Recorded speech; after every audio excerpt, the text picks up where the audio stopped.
प्रदेश और केंद्र सरकार द्वारा किसानों के हित में चलाई जा रही विभिन्न योजनाओं के लिए कृषि विभाग ने किसानों को जागरूक करते हुए विभिन्न योजनाओं से होने वाले लाभ गिनाए। सरकार द्वारा जहां फसल प्रबंधन के लिए यंत्र दिए जा रहे हैं, वहीं सोलर लाइट और जैविक खेती के लिए भी जागरूक किया जा रहा है। कृषि उपनिदेशक बागपत ने आज पत्रकारों को जानकारी देते हुए बताया कि केंद्र और प्रदेश की सरकार द्वारा किसानों को उनकी फसलों का उचित मूल्य दिया जा रहा है। इसके साथ साथ सोलर लाइट लगाने पर भी किसानों को विशेष छूट दी गई है। अच्छी फसल की पैदावार करने के लिए सस्ते दामों पर बीज भी उपलब्ध कराया जा रहा है। किसानों के लिए कृषि विभाग द्वारा कई प्रकार की योजनाएं संचालित हैं और भारत सरकार की इसमें मुख्य रूप से कई फ्लैगशिप स्कीम्स हैं, जिसमें हमारी एक फ्लैगशिप स्कीम काफ़ी अच्छी स्कीम है जो किसानों को हम लोग सोलर पंप किसानों के यहाँ स्थापित कराते हैं और उसमें 60% अनुदान रहता है, 40% किसान को अपना शेयर लगाना होता है।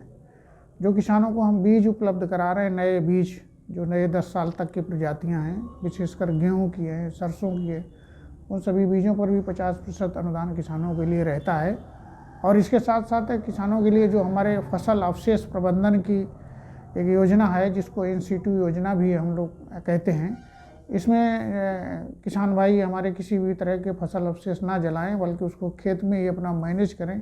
उसके लिए किसानों को सुपर सीडर्स है, मल्चर्स है, हार्वेस्टर है, रिवर्सेबल प्लाऊ है, इस तरह के यंत्र उनको किसान भाइयों को 50% पर, और यदि एफपीओ के द्वारा या एग्री जंक्शन के जो हमारे लाभार्थी हैं लेते हैं तो उनको 80% तक इसमें अनुदान रहता है। जिप्सम हम लोग 75% अनुदान पर किसान भाइयों को देते हैं। काफ़ी अच्छा जिप्सम उपयोग करना होता है और इसके साथ साथ किसान भाइयों को हम लोग उनको प्रचार प्रसार कर डीएपी जो नैनो डीएपी है, नैनो यूरिया है, उसके प्रयोग के बारे में भी हम लोग जो है जागरूक कर रहे हैं, क्योंकि इसके दाम जस्ट जो हमारा बैग है उससे लगभग आधे ही दाम हैं।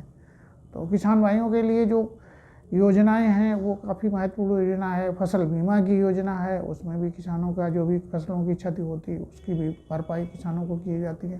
प्राकृतिक खेती है, जैविक खेती है, इसके बारे में भी किसानों को हम लोग जागरूक करते हैं। और जो किसानों को से हम लोगों का ये भी एक अनुरोध रहता है कि यदि किसान भाई अपना एक एफपीओ गठित करें, कृषक उत्पादक संगठन अगर बनाते हैं, तो उसमें किसानों को बड़ी अनुदान की योजनाएं उनको लाभान्वित करने के लिए उपलब्ध हैं और इसके लिए वो अपना फार्म मशीनरी बैंक ले सकते हैं या अपना सीड प्रोसेसिंग प्लांट्स भी स्थापित कर सकते हैं।